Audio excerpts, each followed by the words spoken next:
Hello boys, how are we? Today I wanted to talk about embracing change and being adaptable. As always, I try and speak as much as possible from experience in these videos, and these two things are something that until quite recently I'd never been particularly good at, which is pretty embarrassing to say as a 26-year-old man. But because of that, I can sort of speak on the effects it has if these are things that you don't master. They're things that I've never been good at, and they're things, the fact that I wasn't good at those things really held me back when I was a bit younger. One of the reasons it's so important to be adaptable and to embrace change as a man or as a human is because that is actually what set us apart from other species, and the reason that we have evolved so much further than other species have.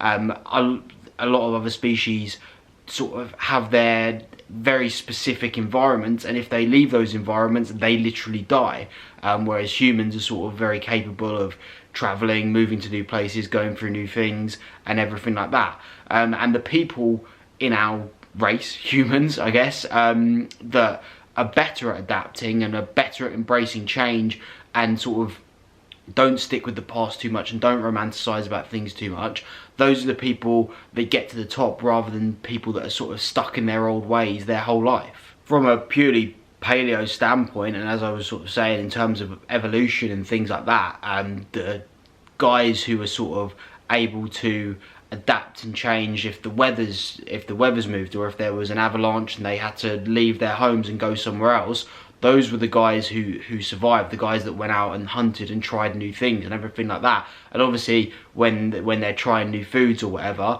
people are going to die along the way because they're going to eat things that were probably poisonous or whatever. But the ones who certainly died were the ones who just sort of stayed in the rocks at home and didn't leave and didn't go out and didn't try and evolve.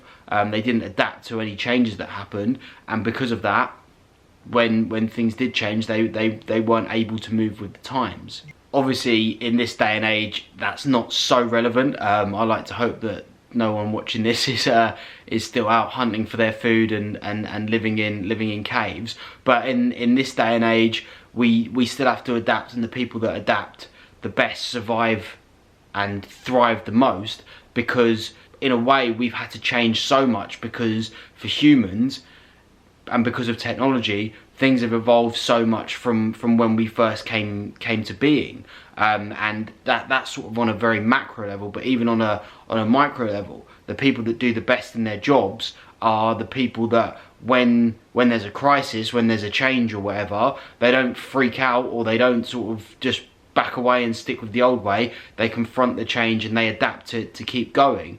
The people that succeed, certainly as I say with technology and things like that, like the guy who made MySpace, who uses that anymore? But you've got people like Zuckerberg, who started Facebook, and in 2004 that was revolutionary, and then he saw where the world was going and he bought WhatsApp, and then he saw where the world was going and he bought Instagram, and now with Instagram, with the rise of TikTok, he's brought in Reels, and he's just continuously adapted. Same as Jeff Bezos with Amazon, that he's continuously adapted the business and it stayed alive. Again, that's sort of very, very macro things on a business sense, but I'm talking sort of purely on a human level. So to speak from experience on the human side of things, one thing that I've always had in terms of being very, very bad at change is I've refused to leave jobs and relationships that I know are really bad for me.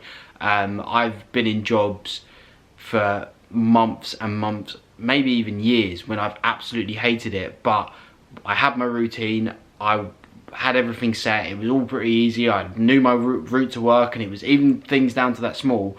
And I was like, well, if I leave, I'm going to have to start again. And my brain just couldn't deal with it. I couldn't deal with any sort of change. Like, for example, if we were due to be, as a family, if we were due to be going to a certain restaurant in an evening, and we got there and it was shut, or it was whatever, they'd run out of space or whatever, my parents and my brother would just go, oh cool, we'll just find another restaurant. I just couldn't deal with it. I just could not deal with the change at all. I'd throw a massive strop, and I'd love to say that was when I was like 5 or 6 years old, but that was sort of well into my teenage years. I'm not as bad anymore. My close friends might say differently, but the point is, my complete inability to embrace change or adapt really cost me a lot of things. As I say, it sort of maybe cost me job opportunities. It certainly cost me friends if I had sort of a set way of doing things. If I was invited to a party, or if something was happening, but it wasn't what I'd planned to do, I wouldn't sort of be able to change my plans and go along to it. My parents always used to try and book me onto these football summer camps and whatever and stuff like that, and I would never go, because it was like, well, I don't know what could happen there. I don't know who I'd meet. I was completely incapable of changing the normal routine that I have. The reason I wanted to mention all this, in terms of why it's important from my experience, is because for me, it's near enough something I've completely overcome. Not completely. I still have my little moments, and obviously a lot of you guys might be thinking, well, I'm not weird, I can go to a restaurant if it's not the restaurant I planned, and I do understand that I'm quite an extreme example of it, but the way things have been the last couple of years with lockdown and everything like that, I think everyone sort of thought as soon as the doors flung open, everyone would be straight back in the pubs and everyone would be out and about, and it hasn't really come out like that from sort of the side that I've been looking at. I work with a rugby club down in Canterbury, and barely anyone's come back, and my brother goes to a different rugby club up here, and they've had the same thing, because people have actually, rather than sort of missing the outdoors, people have got so comfortable just sitting indoors all day, just in case kids weren't sort of happy with that already, just playing PlayStation, and now it's actually become even harder to get people out of the house and stuff like that. And that's another example of how confronting change and adapting and stuff like that can go wrong if you don't do it. So I know that was a little tangent. The reason I wanted to talk about it in relation to myself is because now I'm completely okay with change, and the reason that I noticed that was because actually every time in my life I've been forced to change, so with one of the jobs that I was in, sort of because I absolutely hated it, I was barely doing anything, but I refused to leave. Sort of in the end, the company director sat down with me and was like, look, Tom, if you're gonna be like this, then you can't stay here. And it was sort of maybe the first time in my life I'd actually sort of really had a backbone and stood up and gone, right, I could have just sort of said, no, I'll change, and just stayed there and stayed the same, and would have got sacked 3 months later. But actually I went, no, do you know what, I'm going to be a big boy, I'm going to do the right thing and resign. And that was huge for me. That was my first job out of school. I was there for over 3 years. I had loads of friends there, believe it or not. I got on really well with my bosses and everything like that. So that was a huge decision for me. And for the garden leave afterwards, that 4 weeks, I was absolutely in the wilderness. But I found a new job, and when I went into that new job, I actually hated it. But that was fine, because then I knew what I didn't like. But the confidence I got from leaving the first job and adapting to the change there gave me the confidence. I actually just resigned. Only about 6 months later, I resigned from that one. I don't think I would have had the confidence or even the ability to do that had I not resigned from the first job, because I'd never done it before, and I would have been so scared of what change would have brought. And I didn't enjoy the first job, but it wasn't like miserable. I just didn't enjoy the job. The second one was miserable. I hated going in every day, and I could have ended up putting up with that for maybe even years, just because I was so scared of what change would bring. The biggest advice that I can give is, don't think of it as change, think of it as evolution. If you watch House of Cards, you'll know Churchill once said, to improve is to change, to perfect is to change often. And you also see this again, I know every analogy I bring up is sports, but you'll see this in sport.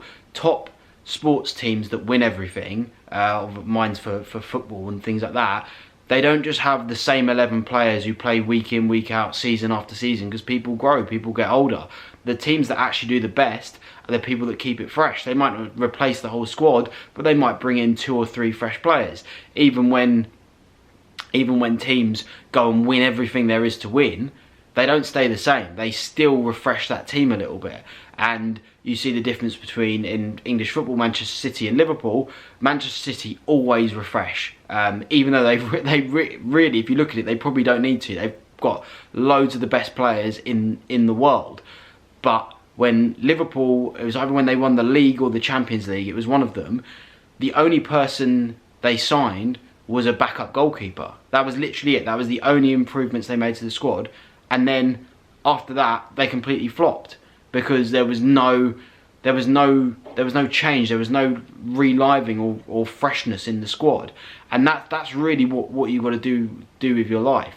You've got to continuously change, continuously improve, because that will challenge yourself. If you keep putting yourself in new environments, that will just naturally improve and challenge you. I know this is very contrary to, in terms of what I normally preach of having a routine, sort of very rigorous routine, very rigorous habits, and sort of keeping it very simple. And I do still agree with that.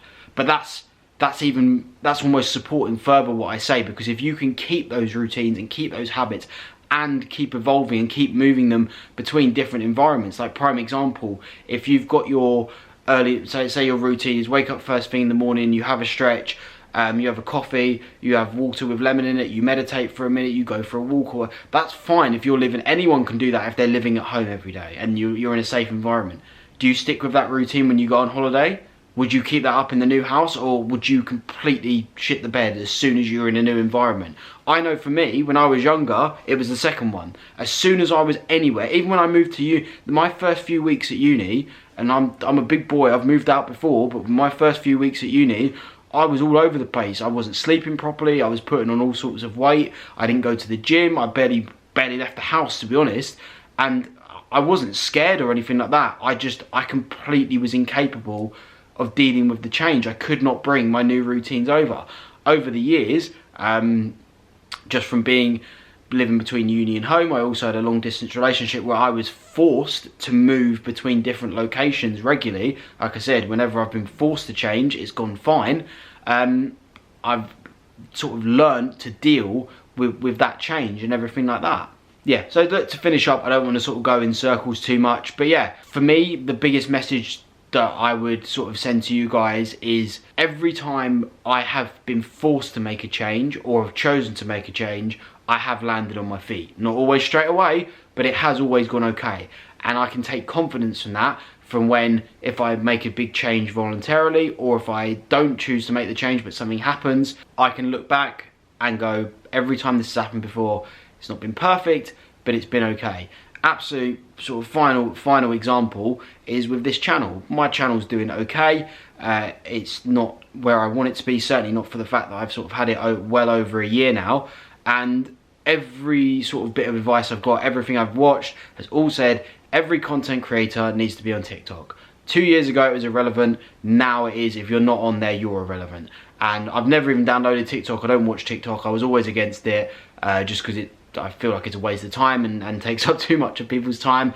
But I have finally come around to the fact that I need to evolve, I need to change. It's not ideally what I want to do, it's not particularly comfortable, but if I want to commit to my channel and grow my channel, I have to be on TikTok. Thank you for making it all the way to the end. I do appreciate you guys who stick around. If you do get any value from this, please do consider liking, subscribing.